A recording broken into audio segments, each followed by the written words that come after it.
Praise Lord. ദൈവനാമത്തിന് മഹത്വമുണ്ടാകട്ടെ.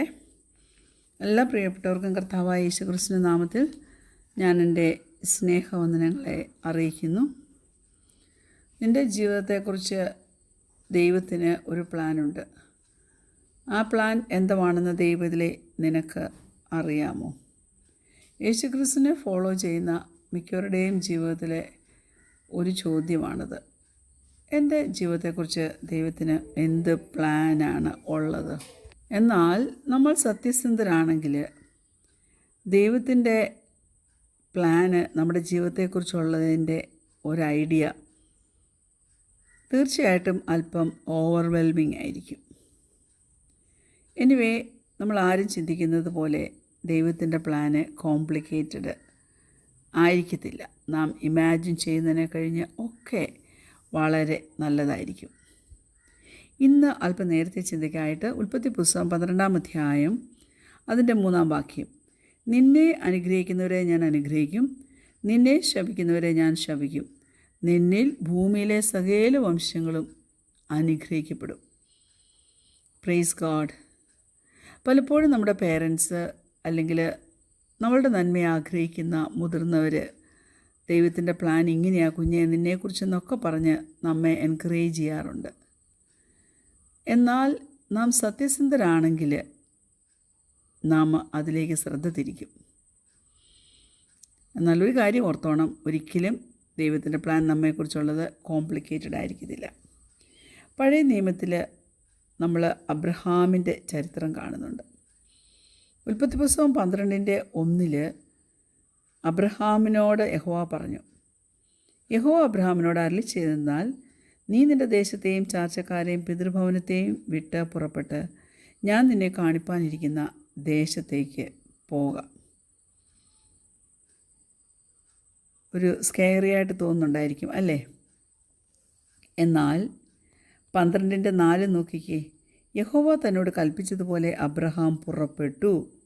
ലോത്തും അവനോടുകൂടെ പോയി. ഹാരാനിൽ നിന്ന് പുറപ്പെടുമ്പോൾ അബ്രഹാമിന് 75 വയസ്സായിരുന്നു. ദൈവം അബ്രഹാമിന് ഒരു പൂർണ്ണ ബ്ലൂ പ്രിൻ്റ് കൊടുത്തിട്ടില്ലായിരുന്നു. ഡീറ്റെയിൽസ് ഒന്നും പറഞ്ഞിട്ടില്ലായിരുന്നു. ഡീറ്റെയിൽസ് പറഞ്ഞിട്ടുണ്ടെങ്കിൽ അല്പസ്വല്പം കംഫർട്ടബിളായിട്ടുള്ള കാര്യങ്ങളൊക്കെ അതിനകത്തുണ്ടെങ്കിൽ അബ്രഹാമിന് ഒരു സന്തോഷമുണ്ടെന്ന് പറയാം. പക്ഷേ അങ്ങനെ ദൈവം ചെയ്തിട്ടില്ലായിരുന്നു. അതിനു പകരം അടുത്ത കാര്യം താൻ എന്ത് ചെയ്യണം എന്നുള്ള അതിനെപ്പറ്റിയുള്ള ഇൻസ്ട്രക്ഷൻസ് മാത്രമേ ദൈവം കൊടുത്തിരുന്നുള്ളൂ. എന്നാൽ തൻ്റെ അനുസരണം അതിനെ നിർബന്ധിച്ചു. ദൈവം പറഞ്ഞത് താൻ അനുസരിച്ചു. അതുകൊണ്ട് അബ്രാം എന്നുള്ള പേര് മാറ്റി ദൈവം അബ്രഹാം എന്നുള്ള പേര് അവന് കൊടുപ്പാനിടയായി. അബ്രഹാം എന്നുള്ളതിൻ്റെ അർത്ഥം ബഹുജാതികളുടെ പിതാവ്, ഫാദർ ഓഫ് മെനി എന്നാണ്. എന്നിട്ട് നമുക്കറിയാമല്ലോ, he became the father of many Nations അല്ലേ? അതിനുശേഷം അബ്രഹാമിനെ നാം എബ്രായ ലേഖനം 11-ാം അധ്യായത്തിൽ കാണുന്നു, വിശ്വാസികളുടെ പിതാവായിട്ട് അല്ലേ? അപ്പോൾ വിശ്വാസത്തിൽ ജീവിച്ച ഒരു വലിയ എക്സാമ്പിൾ, ഉദാഹരണമായി നിൽക്കുന്നൊരു വ്യക്തിയാണ് അബ്രഹാം. അതങ്ങനെ വന്നു. ദൈവത്തിൻ്റെ പ്ലാനിൻ്റെ ഒരു പാർട്ട് പോലും താൻ അറിയാതെ പോയത്. അവൻ്റെ ജീവിതത്തിൽ അവനോടെല്ലാം കുഞ്ഞെ പെർഫെക്റ്റ് ആയിരുന്നോ എന്ന് ചോദിച്ചാൽ അബ്രഹാം എന്ത് മറുപടി പറയുമെന്ന് നമുക്ക് ഊഹിക്കാൻ പറ്റുന്നതേ ഉള്ളൂ. പക്ഷേ എല്ലാ മൊമെൻറ്റ്സിലും പടിപടിയായി താൻ ദൈവത്തെ അനുസരിച്ചു. ഒരു സെൻസ് ഉണ്ടാക്കുന്ന കാര്യം അല്ലെങ്കിൽ പോലും താൻ അനുസരിച്ചു.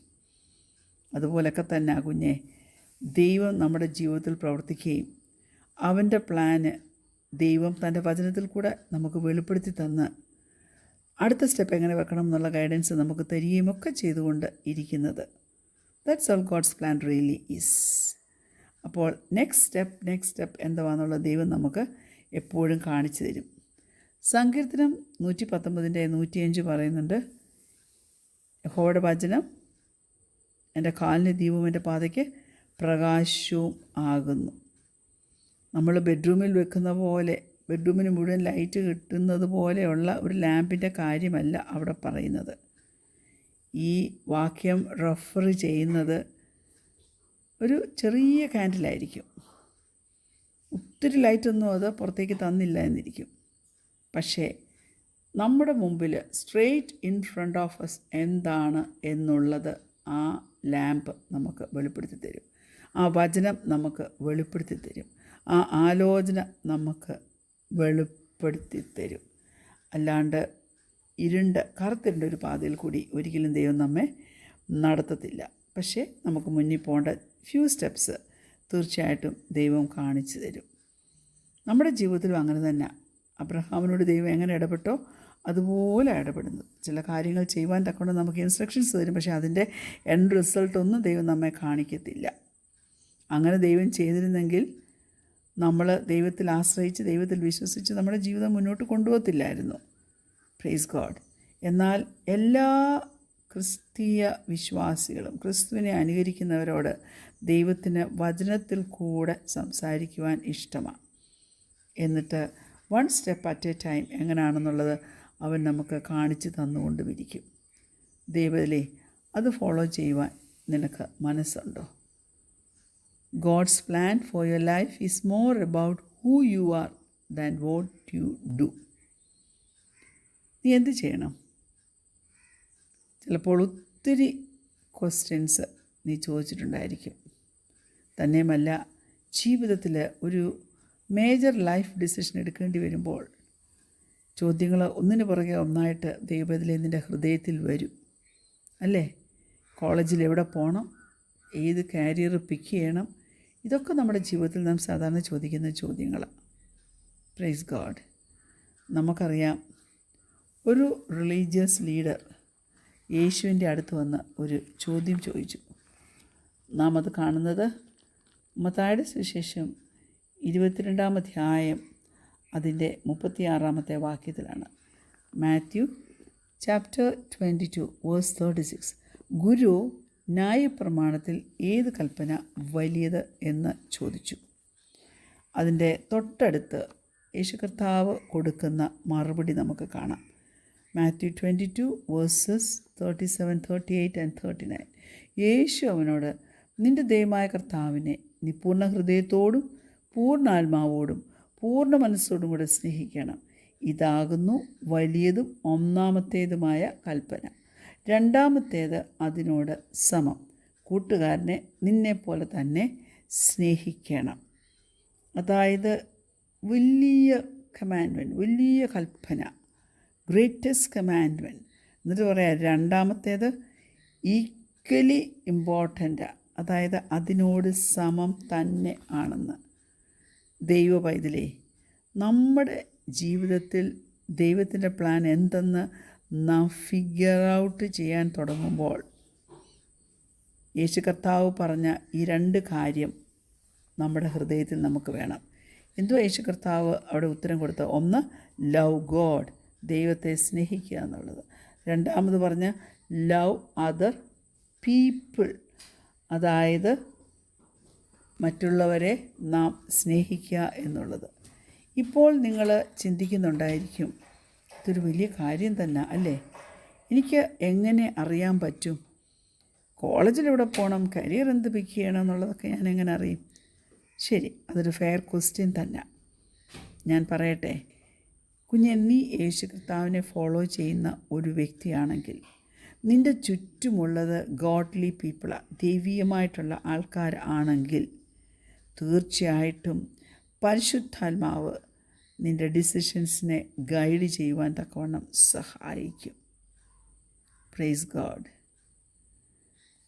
ഈക്വലി ഗുഡായിട്ടുള്ള 2 കോളേജസ് ആയിരിക്കും നിൻ്റെ മുമ്പിൽ വരുന്നത്.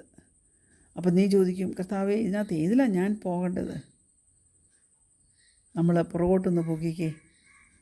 ആ 2 ഗ്രേറ്റസ്റ്റ് കമാൻഡ്മെൻറ്റ് യേശു കർത്താവ് പറഞ്ഞത് അവിടെ ഉണ്ടായിരുന്നല്ലോ, loving God and loving people.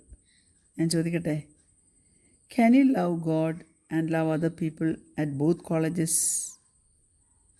2 കോളേജിലും നിനക്ക് ദൈവത്തെ സ്നേഹിക്കാൻ പറ്റും, മറ്റുള്ള ആൾക്കാരെ സ്നേഹിക്കാൻ പറ്റുമോ?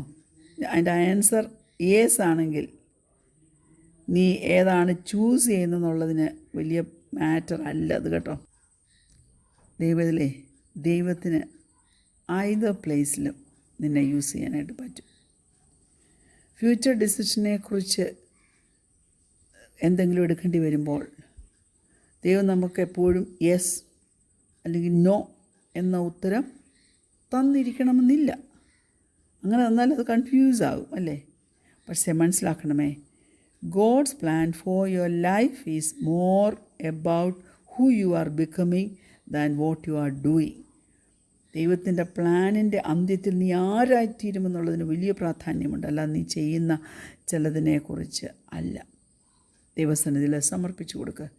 കർത്താവ് സഹായിക്കട്ടെ. നല്ല കർത്താവേ, സ്വർഗീയ പിതാവേ, നല്ല സമയത്തിനായിട്ട് ഞങ്ങൾ നിന്നെ സ്തുതിക്കുന്നു, സ്തോത്രം ചെയ്യുന്നു.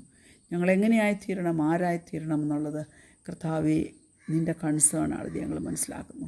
നിനക്ക് ഞങ്ങളെക്കുറിച്ചുള്ള പ്ലാൻ എല്ലാം ബെസ്റ്റാണ്. എന്നാൽ ഞങ്ങൾ ഈ ലോകത്തിലുള്ള പലതും പ്ലാൻ ചെയ്തു വരുമ്പോൾ കർത്താവേ, ഞങ്ങളുടെ ജീവിതത്തിൽ ഞങ്ങൾ അടിപതറിപ്പോകാതെ നിൽപ്പാൻ തക്കവണ്ണം, ഉറപ്പുള്ളവരായിരിക്കാൻ തക്കവണ്ണം പരിശുദ്ധാത്മാവിൻ്റെ ഗൈഡൻസ് ഞങ്ങളെ സഹായിക്കണമെന്ന് പ്രാർത്ഥിക്കുന്നു. പ്രാർത്ഥന കേട്ടതിനാൽ സ്തോത്രം. യേശുവിൻ്റെ നാമത്തിൽ തന്നെ ആമീൻ. Praise the Lord.